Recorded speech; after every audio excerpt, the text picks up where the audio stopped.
One day, when I was a student, I was rushing through the town centre at lunchtime. I saw a homeless person collapsed on the ground in front of me. I was distracted and didn't have time to think, so I just stepped over him.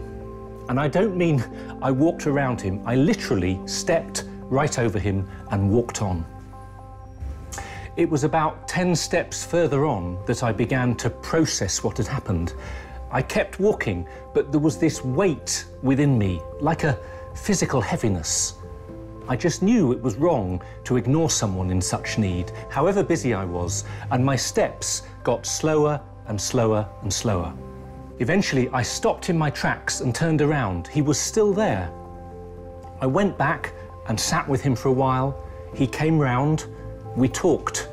We managed to contact someone he knew, and he found somewhere safe to stay that afternoon.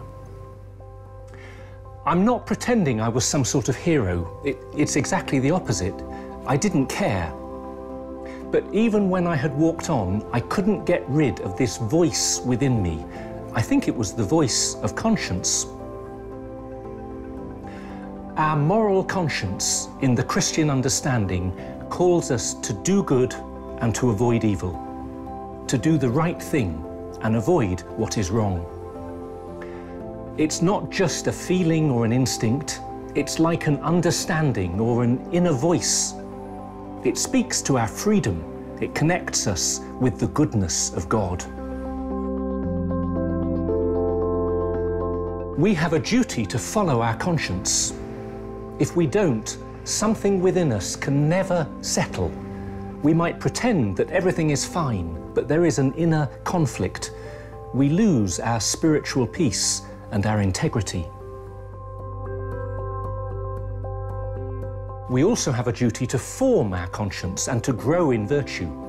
Most of us inherit a lot of assumptions and prejudices and pick up a lot of bad habits along the way. So we need to deepen our understanding about what is truly right and wrong. For a Christian, this involves prayer and listening to the Holy Spirit. It involves studying the Bible and following the teaching of the Church. Conscience is not just an inner voice, it's an openness to the truth, wherever that can be found.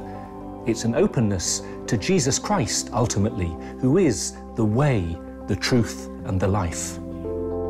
St. Thomas More gave a great example of following conscience, whatever the cost. He was a lawyer and scholar in the 16th century and became England's most senior politician. But he came into conflict with King Henry VIII over the question of divorce and the unity of the Church. Many of his friends encouraged him to agree with the king. He tried to find a compromise, but he felt he couldn't swear to something or sign something if he believed it was untrue. He couldn't betray his conscience. So King Henry had him executed in the Tower of London.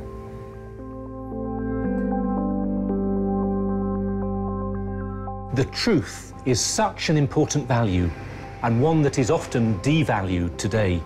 There is so much fake news in the media, and we can all become very casual about the truth. We cut corners and tell white lies, and sometimes we can get tangled up in terrible lies. Christian teaching is very clear, and it follows the 10 Commandments in the Bible. You must not bear false witness against your neighbour. It's wrong, in other words, to lie. We're called to seek the truth and to speak truthfully. Now, it doesn't mean that in every situation we're required to share the whole truth. It depends on the circumstances. And not everyone has a right to know what we're thinking. But we must avoid outright lies. Sometimes the truth requires us to speak up. St. Oscar Romero was a priest in El Salvador who had a great love for Christ. Through the 1970s, he became more and more aware of the hardship of the poor and the violence of the government security forces. In 1977, he was chosen to be Archbishop of San Salvador. The political conflict was intensifying. There was electoral fraud, torture, government-sponsored death squads. Archbishop Romero became the voice of the voiceless. He spoke out against the killings and the injustice from the cathedral pulpit. And he kept speaking even when the death threats multiplied. On the 24th of March 1980, Romero was shot and killed while he was celebrating Mass. He was a martyr for truth, for justice, and for conscience.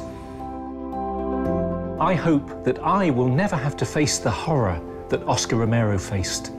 But I also hope that I would have the same love that motivated him, the same passion for truth and justice, and the same willingness, when the moment comes, to stand up for my conscience and for the truth.